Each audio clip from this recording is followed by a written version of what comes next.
Hello, ladies and gentlemen, and welcome to Ironside Sheets. Been a while, huh? Well, here I am, and I want to talk about Akka by Christina Bauer, the second book in the Angelbound series. Now, when I looked at the titles of these books, I didn't really think they'd be for me, and quite frankly, I would have been right many years ago. Too much drama, but the drama is good. I swear, the drama is good in these books. So in Angelbound, you see Mila go from this teenage girl who has no responsibilities except for fighting in the arena and who doesn't really want any responsibilities besides fighting in the arena. However, the status quo changes, and I know Christina Bauer talks about the heroine's journey, where the difference is, at the end of one of her audiobooks, that is, where the difference between the hero's journey and the heroine's journey is that the hero's journey is to maintain the status quo. There is a threat to that society, that civilization, that way of life, and that threat must be eradicated. However, the heroine's journey sees a threat to that level of, or that form of society, those ways of thinking and beliefs, and changes the status quo for the better. And Mila does in the first book. She does not want to have any form of responsibility. However, she realizes that she now has all this power and she has to do something about it, right? That's book one. Akka, on the other hand, Mila has no qualms with using her power. However, she's still not used to the use of the magic. And this is the worst part about the book, or it's the best part about the book, but the worst part about her situation at this point in time is that she has people with a lot of political power gunning for her position, or at least her status. Um, she has a rival, and that rival just makes sure that her life is hell throughout the entire book. It's Lady Adair, and Lady Adair is a pain in the first book because she would, you know, kiss up to Lincoln, but now she starts off being overly nice to Mila, though still snide, and at least overly nice by her standards. And then Mila just feels power being ripped away from her. And it's the truth.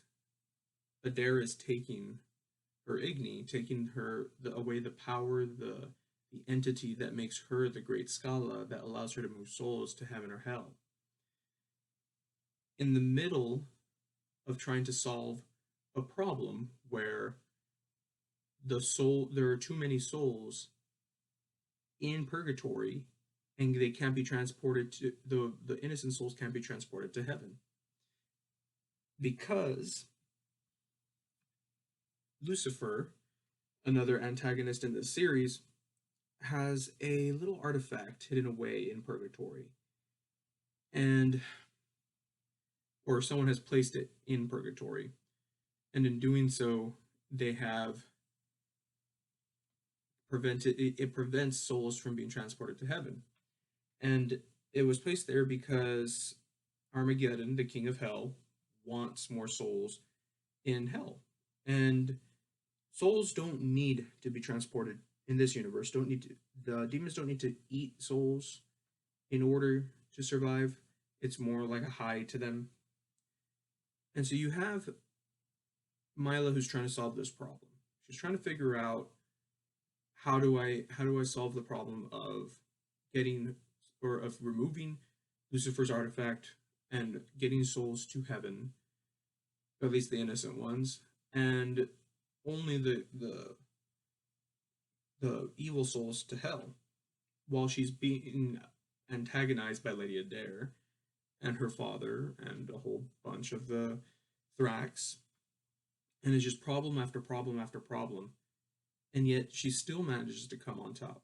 See, the thing about Christina Bauer and her books is that she is really good at writing a character that seems real, snarky, not really an attention seeker, but realizes she has responsibilities.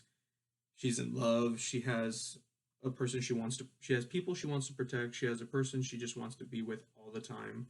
And you can relate to all that. And if you can't, I'm sorry.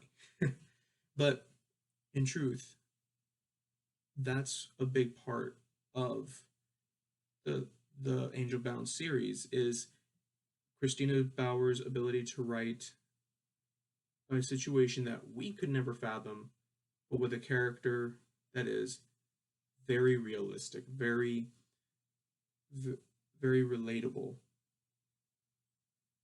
and that is one of the best parts of Angelbound and Scala specifically.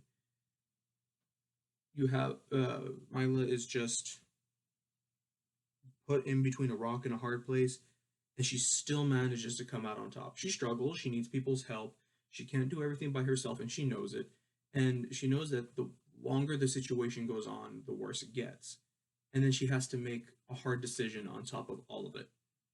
But it pays off, at least in the partially in the short term and partially in the long term.